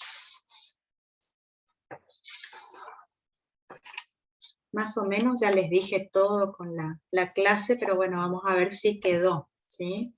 ¿Cuál sería la definición de diabetes? ¿Qué dirían?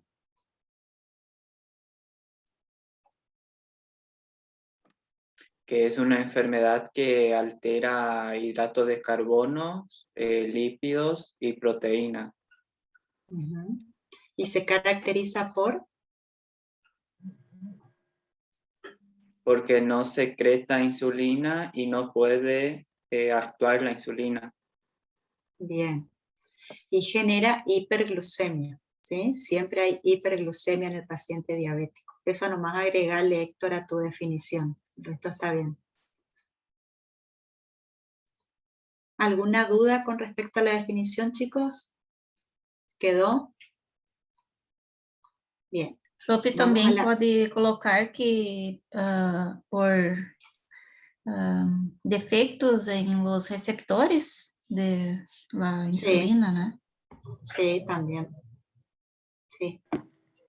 Y que afecta a todos los nutrientes también. Eso dijo Héctor. Eso dijo.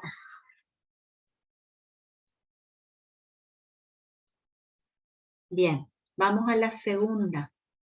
Les pide diabetes tipo 1 y tipo 2, características de cada una. Bueno, eso básicamente es el cuadro comparativo que habíamos visto. ¿Qué se acuerdan? ¿Qué pueden decir de la tipo 1 con respecto a la tipo 2? La tipo 1 ocurre en la adolescencia y el tipo 2 es más grande. Bien, adolescencia o infancia, recuerden. ¿Sí? ¿Sí, Paula? Bien, ¿qué otra diferencia? En el estado nutricional también, que en la tipo 1 sería desnutrido y en la tipo 2 obeso. Muy bien. ¿Qué otra diferencia? La prevalencia, profe. En el Bien. tipo 2 es el 90% y en el tipo 1 es el 10% de los pacientes. Bien, Estefanía. ¿Qué otra? Que uno es insulina dependiente y el otro requiriente. Bien, sí. En el tratamiento, que en la diabetes tipo 2 se va a poder tratar con ejercicios y una dieta equilibrada, y en el tipo 1 sí o sí necesita la adición de insulina. Bien. En la prevalencia también, la de tipo 1 es de 10% y la de tipo 2 90%. Ya dijeron, Héctor. ¿Qué otra diferencia? Yo puse que la Predisposición. tipo 1... Uy, perdón. A ver, Valeria. Habla. Habla Valentina. Gracias. Yo puse que la tipo 1 se debía a una destrucción de las células beta del páncreas, mientras que en la tipo 2 se veían afectados los receptores tirosinquinasa, que son propios de la insulina. Bien, eso en cuanto a la etiología sería la diferencia. Bien. Estefanía, ¿qué ibas a decir vos? No, iba a decir sobre la predisposición genética, que en el tipo 1 era moderada y en el tipo 2 era muy fuerte, decía en el cuadro que usted había Bien. mostrado. Perfecto. ¿Alguna otra diferencia? También podría ser que en la tipo 1 los síntomas aparecen de manera más rápida que en la tipo 2, que son más crónicos o aparecen con el tiempo. Bien, sí. Y les está faltando las complicaciones. ¿Qué complicaciones aparecen en el tipo 1 y cuál en el 2? Que la tipo 1 se tiene que colocar sí o sí insulina. No, eso es tratamiento, Agustina. Eso ya dijeron. En la tipo 1 sería con... Ay, perdón. No importa, cualquiera de los dos, a ver.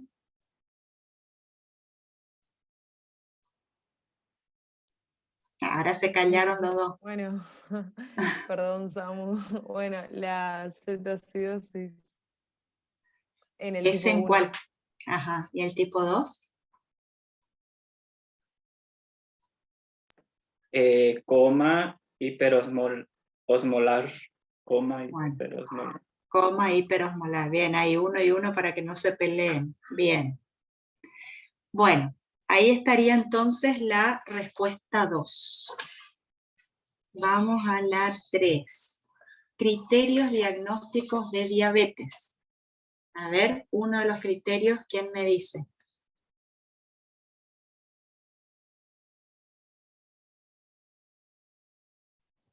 Azúcar, glucemia en ayuno mayor a 126. ¿Puede ser? No, a ver, no te escucho bien, Milagros. A ver de nuevo. Glucemia en ayuno mayor a 126. ¿Una sola vez? 2 veces en una semana. En 2 oportunidades, ¿sí? Glucemia en ayuno mayor o igual a 126 miligramos por ciento en 2 oportunidades. Bien, ¿qué otro criterio?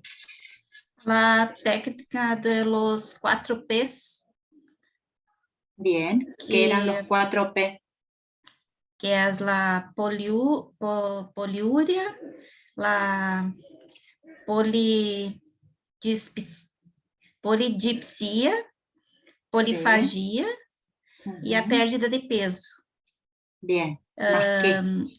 Más a glucemia mayor de 200 miligramos por ciento. ¿En qué situación?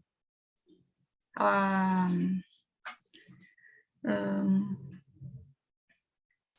azar, no, independiente de la... Eso.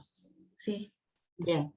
Mayor o igual, acordate, a 200 miligramos por ciento, porque dijiste solo mayor. Mayor o igual a 200 miligramos por ciento al azar. ¿Sí? Más las 4 P. Bien, Tatiana. Y quedaría uno, falta uno. La PTOG mayor o igual a 200 miligramos. Bien, la PTOG mayor o igual a 200 miligramos por ciento. Perfecto. Esos son los 3 criterios que se usan. La 4 les dice, ¿qué es la PTOG? No me vayan a decir prueba de tolerancia oral a la glucosa, no me vayan a decir la sigla. Es una medición de la glucemia 2 horas después de dar una carga oral de 75 gramos de glucosa, creo. Creo que sí, así. ¿En cuánto de agua? Sí. ¿En cuánto de agua? 300 mililitros. Sí, puede ser 250, 300 mililitros. Bien. ¿Y en cuánto tiempo tenía que tomar? 2 horas. 5 minutos. No, en 5 minutos. En 5 minutos. A las 2 horas volvés a medir la glucemia, pero el vaso lo tiene que tomar. Ahí está. Sí, está bien. Dentro de los 5 minutos. Bien.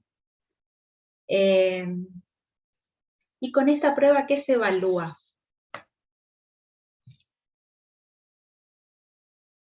¿La tolerancia a la glucosa? Sí, pero es más amplio.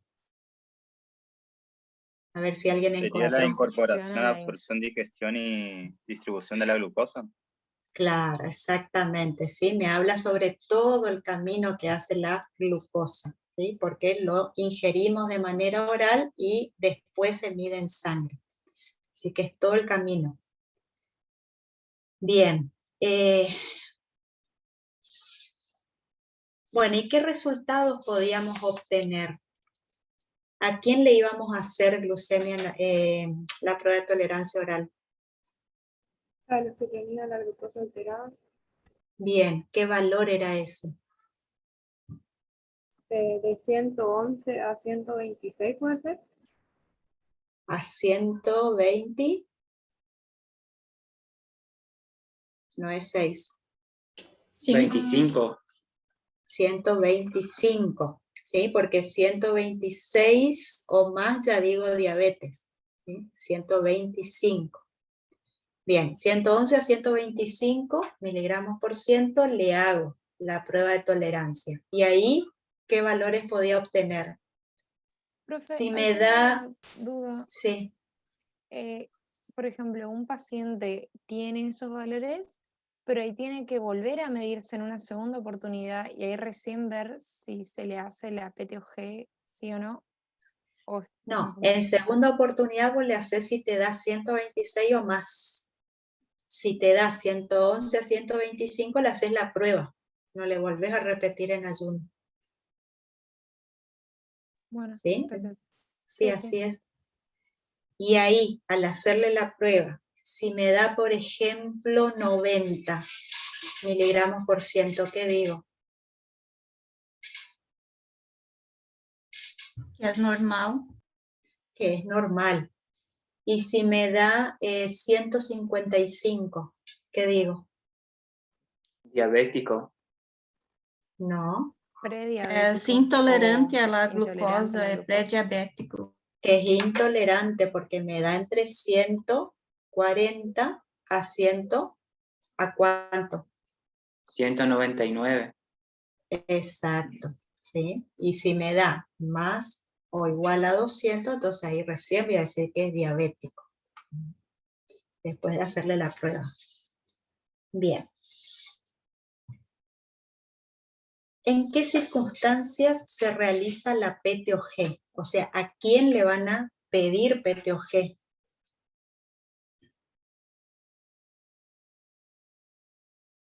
Aquellos que son intolerantes a la glucosa.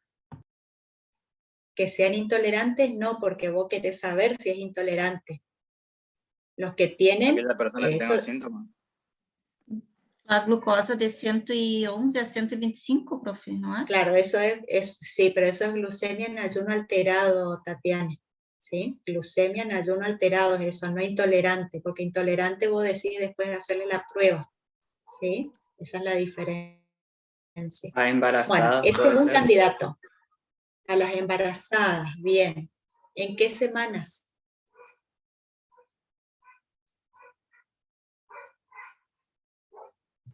En la semana 27 y 28.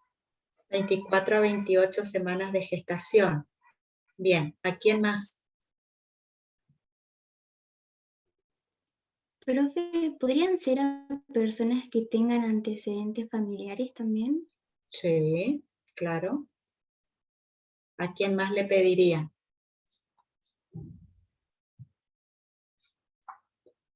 A aquellos que ahí sí es que se midieron 2 veces en ayuna y le da, es que me quedé con la duda esa, de que le da superior al nivel normal. A ver, Araceli, si en ayuna, ¿sí?, a tu paciente le da 126, le volvés a hacer la glucemia en ayuno. Si te da 140, ya decís que es diabético. Siempre en ayuno, ¿sí? Ahí usas el criterio de que te da mayor o igual a 126 en 2 oportunidades. Ahora, si en ayuno vos le haces y te da 120, ahí le haces la prueba. ¿Sí? Porque está entre 111 y 125. Y si en la prueba te da mayor o igual a 200, recién ahí decís que es diabético. Ahora sí me quedó claro, profe. Gracias. O si no, volvé a leer y fíjate el algoritmo hasta que te quede, ¿sí? Parece confuso, pero no, es mirarle bien nomás. Bien. ¿Cuáles son las complicaciones agudas en pacientes diabéticos?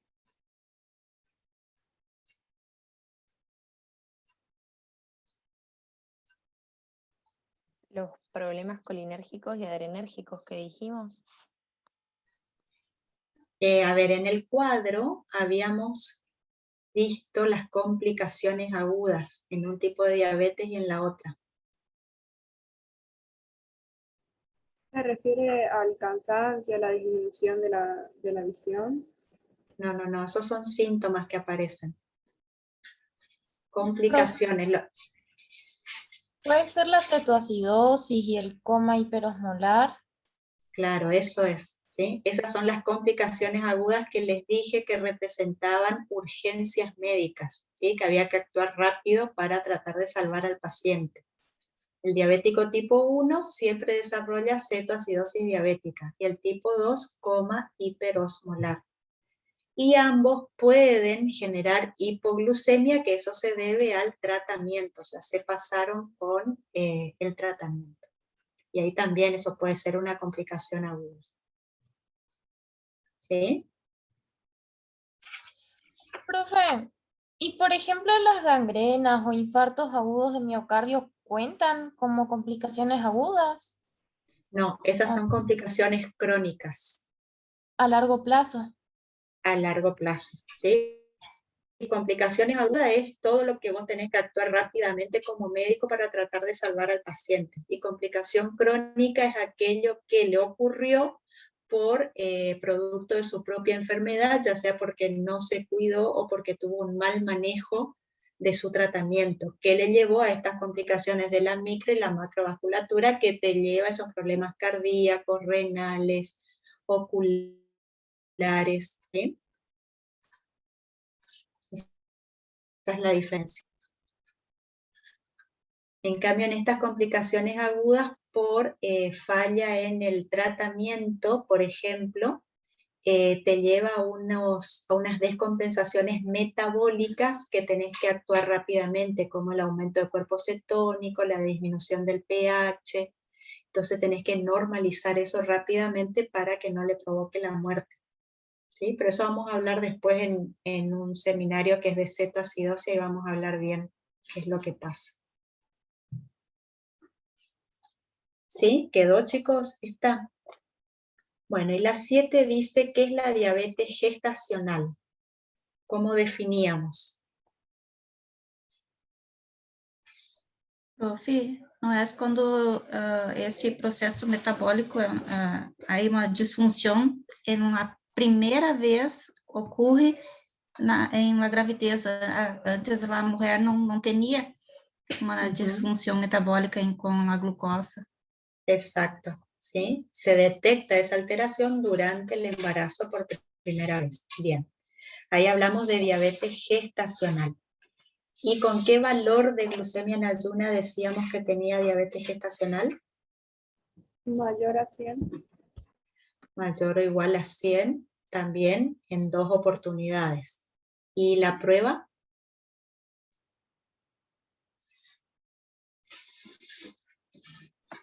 ¿Cuánto tenía que dar? 140 puede ser. Bien. Mayor o igual a 140 miligramos por ciento, a las 2 horas de la sobrecarga con esos 75 gramos, como siempre. Bien. Última pregunta. Síndrome metabólico. Definición.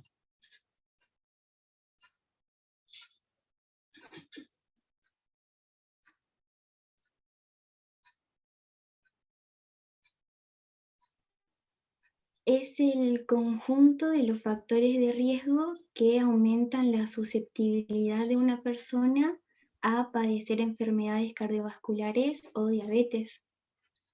Muy bien, Valentina. Perfecto. Ahora, ¿cuáles eran esos factores de riesgo? Habíamos nombrado 2 criterios. ATP3 y la OMS.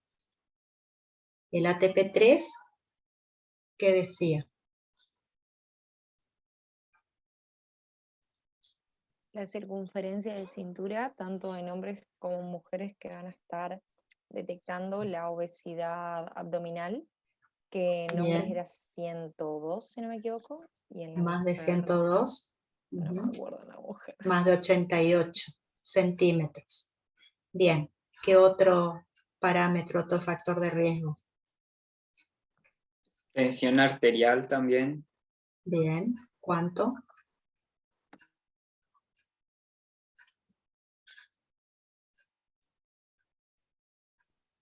De 130 a 85 milímetros de mercurio. De mercurio. Bien, mayor a eso.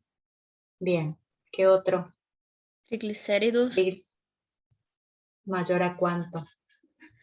150, mayor o igual. Bien. HDL.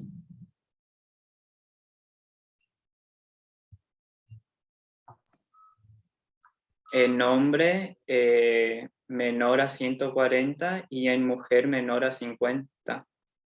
Menor a 40. ¿Sí? No 140. Ah, sí. Bien. Menor a 40 en hombre, menor a 50, 2 miligramos por ciento en la mujer. ¿Y qué está faltando? Glucemia. Mayor a 110 miligramos por ciento. Bien. ¿Cuántos tienen que tener de estos factores de riesgo? 3. 3 o más.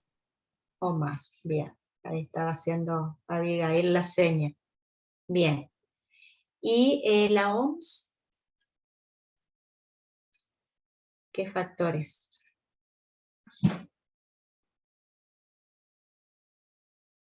De nuevo la relación cintura, pero esta vez dividido también por la cadera. Bien. Que te tienen que dar 0,90 en, o sea, menor a 0,90 en hombres y menor a 0,85 en mujeres. ¿Menor o mayor? Para presentar el síntoma mayor, para estar exentos del síndrome menor. Bien. Pero para decir factor de riesgo es mayor, estamos viendo como factor de riesgo. ¿Sí? Mayor. Bien. ¿Qué otro? Ahí para obesidad también usaba otro parámetro. La OMS. La presión arterial tendría que ser mayor a 140-90. Para obesidad estoy Hipertensión. diciendo. Eso, el índice de masa corporal que están diciendo. ¿Cuánto tiene que ser mayor a cuánto? Mayor a 30. A 30, ¿sí? Kilogramos metros cuadrados. Bien. Federico, ¿qué estabas diciendo? Estaba hablando sobre la presión arterial, tiene que ser mayor a 140-90 milímetros de mercurio. Bien. ¿Triglicéridos cuánto?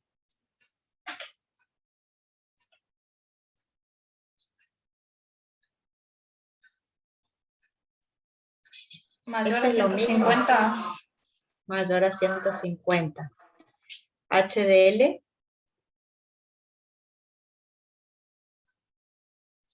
Mayor a 40, igual que en el ATP. Ahí En cambian los hombre, valores. En hombre menor a 35 y en mujer menor a 40. Claro. Menor, Araceli. Parece que tenés problema con los signos de mayor y menor, me parece a mí. Menor. Bien, bien, Héctor. Y falta uno. Microalbuminuria.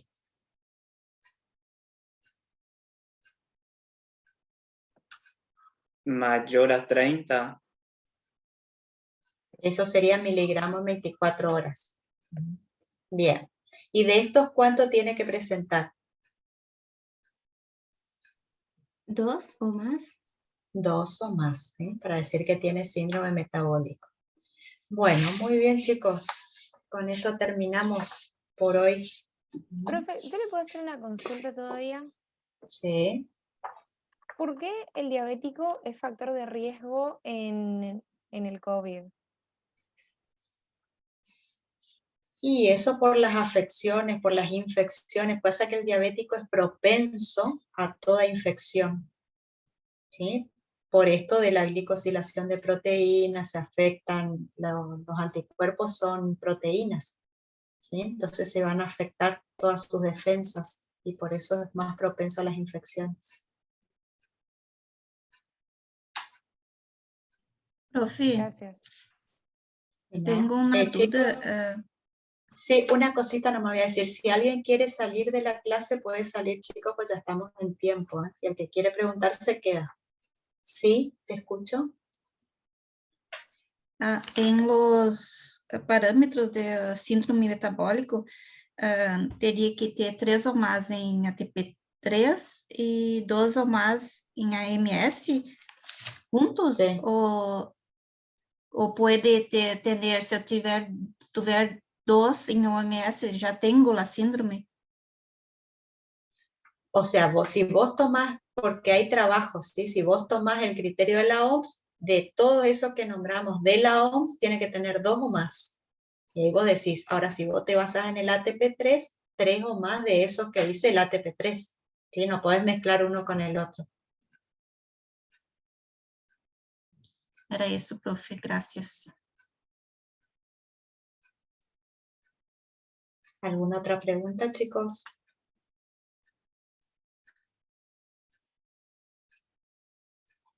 Bueno, listo, entonces nos vemos la próxima. Chau, chau. Chao, profe.